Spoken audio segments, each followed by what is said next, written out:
श्री स्वामी समर्थ. कुत्र्याला अन्न खाऊ घालण्याचे 8 फायदे मनुष्याने जाणून घेतले तर तो कधीही गरीब राहणार नाही.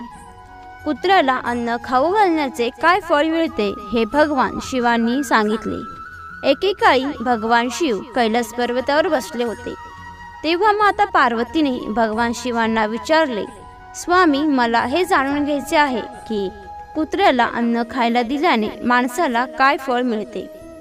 तेव्हा भगवान शिव म्हणाले, हे देवी पार्वती, कुत्र्याला अन्न खाऊ घातल्याने माणसाला 8 फायदे होतात.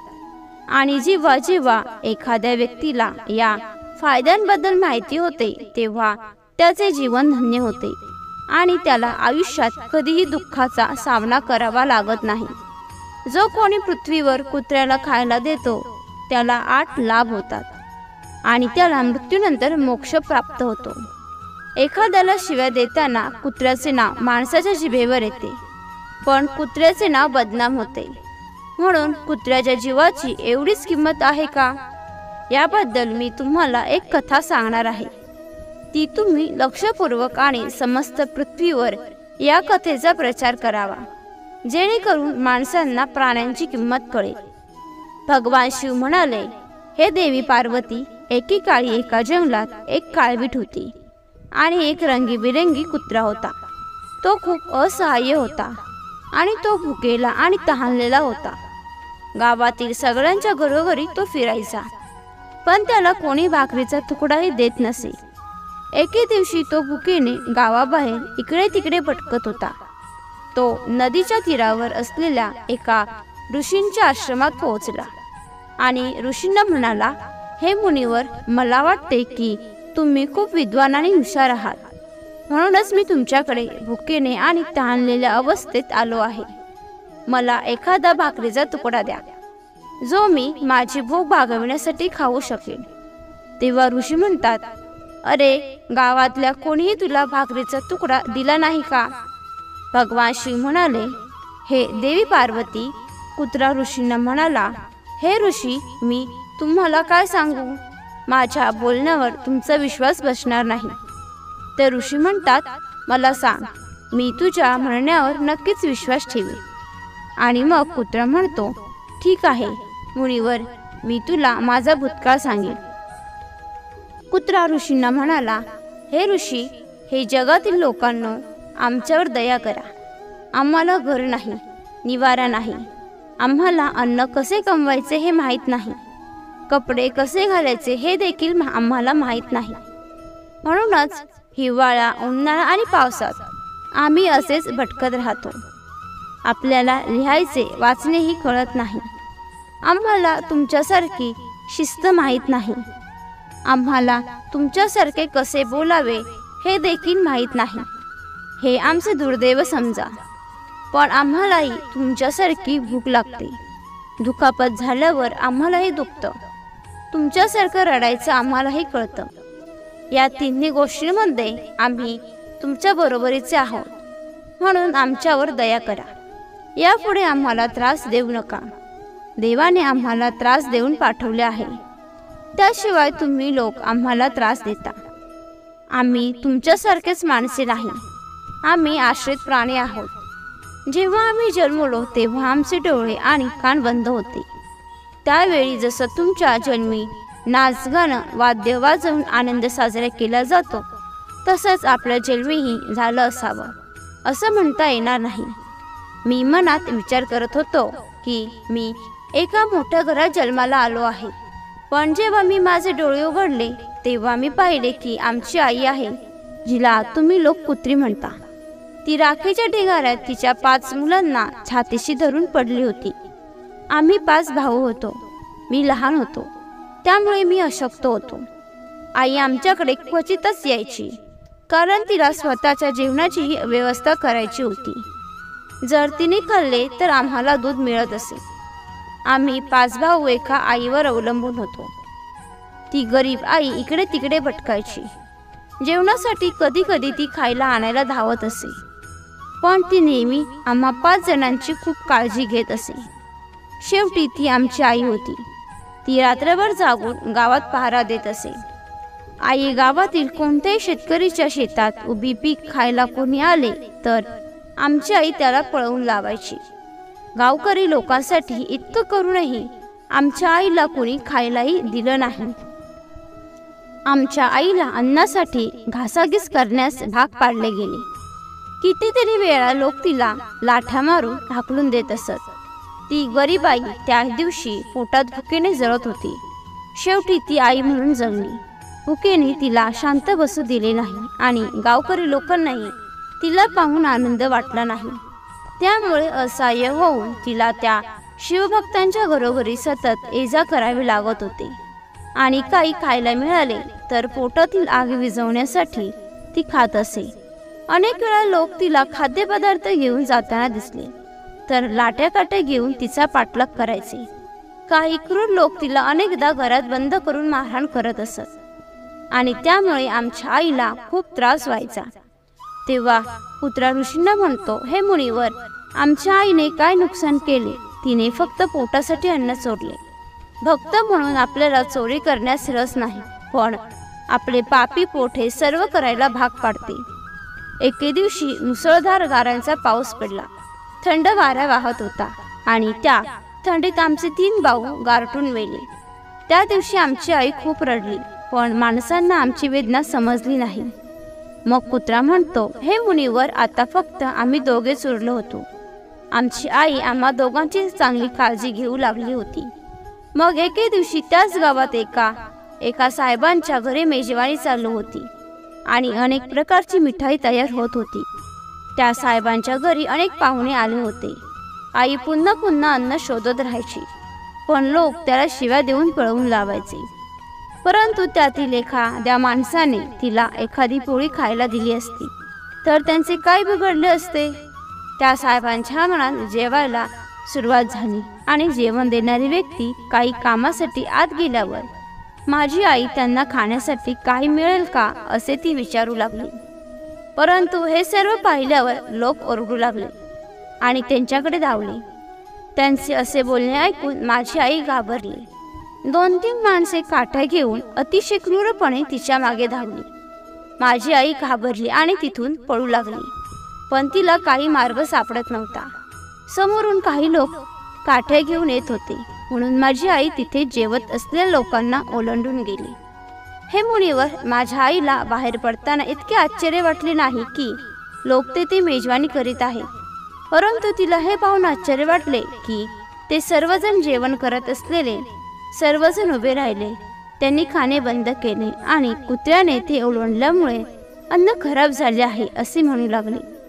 सर्वजण आपापसात चर्चा करत होते की आता काय करायचे, हे जेवण तर खराब झाले आहे. ज्यांच्या घरी मेजवानी होती ते साहेब ढसाढसा रडायला लागले. काही लोक म्हणत होते की कुत्रीच्या उड्या मारल्याने जेवण कसे खराब होऊ शकते?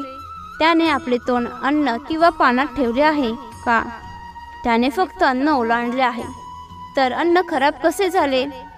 शहरांमध्ये लोक कुत्रे पाळतात आणि त्यांना घरात झोपवतात आणि त्यांना खायला देखील देतात, त्यामुळे त्यात काही वाईट नाही. त्यामुळे कुत्र्याने अन्न ओलांडले तर ते अन्न खराब झाले नाही. पण काही मोठ्या घरांचे लोक होते, त्यांनी एकालाही आत येऊ दिले नाही. अन्न भ्रष्ट झाले असे म्हणून ते आपल्याला खाण्यासारखे नाही असे सांगत होते. आता ते अन्न गरिबांमध्ये वाटण्यात आले आणि बाकीचे अन्न टाकून देण्यात आले. त्यामुळे त्या दिवशी माझ्या आईला पोटभर जेवण मिळाले. असा आनंद तिने आयुष्यात कधीच अनुभवला नव्हता. तो आनंद तिच्यासाठी मोठा प्रश्न बनला होता. जेवण करून ती आरामात पडली असताना रागाच्या भरात ते साहेब काठी घेऊन तिथे आले आणि तिला बेदम मारहाण करू लागले. तिला बाहेरून पळून जाण्याची संधीही मिळाली नाही आणि दांडक्याच्या मारामुळे ती मोठ्याने ओरडू लागली. पण त्या क्रूर माणसाला तिची जराही दया आली नाही.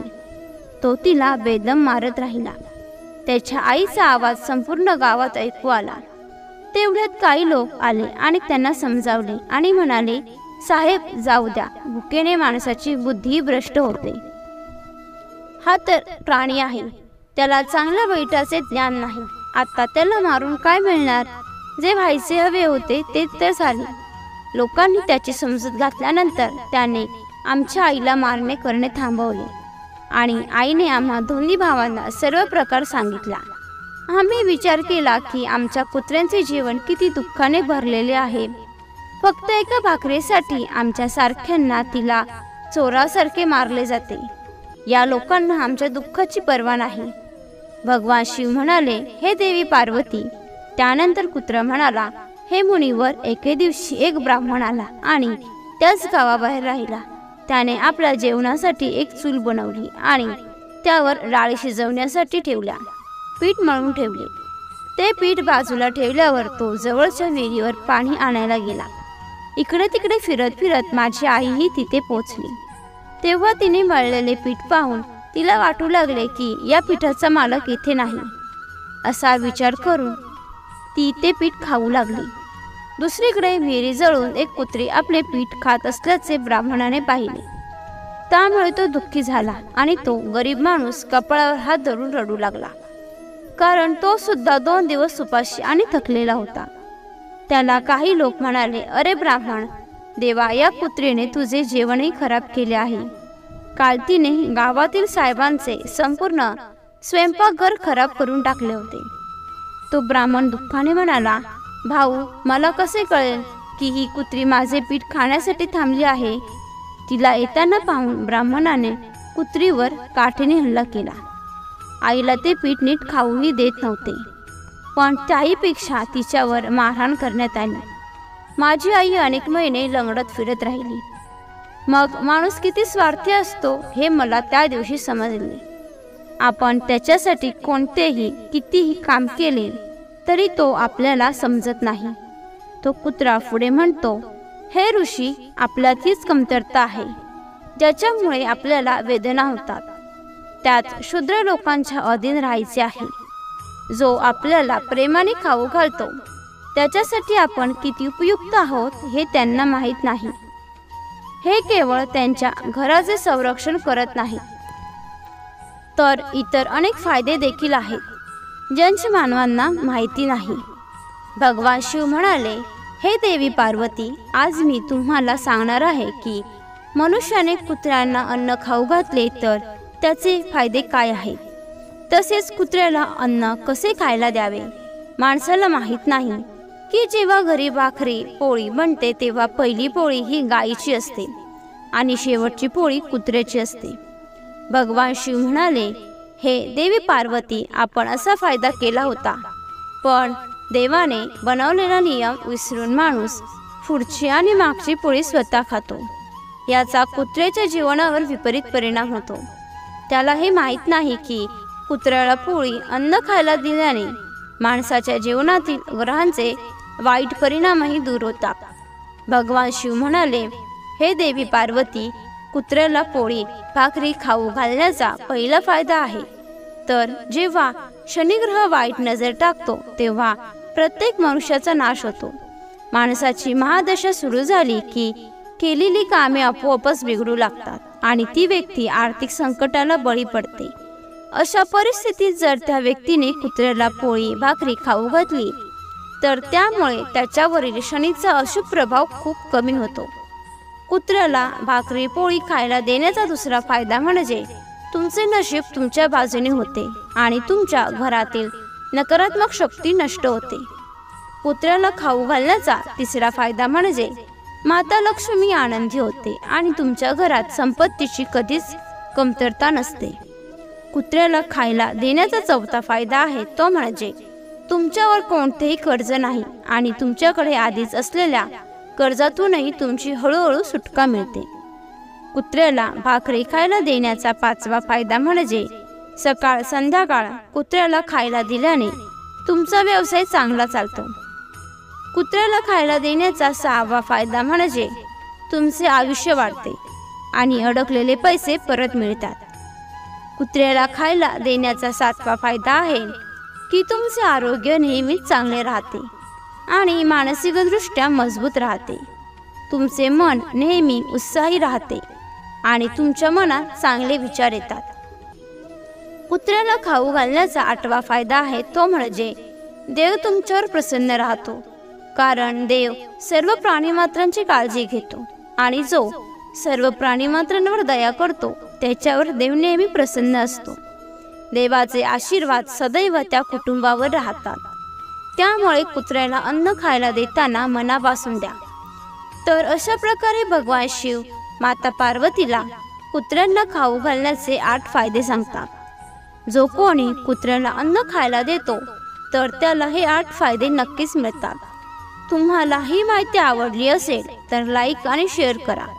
तसेच अशीच माहिती नेहमी ऐकण्यासाठी चॅनलला सबस्क्राईब नक्की करा. श्री सद्गुरू स्वामी समर्थ. धन्यवाद.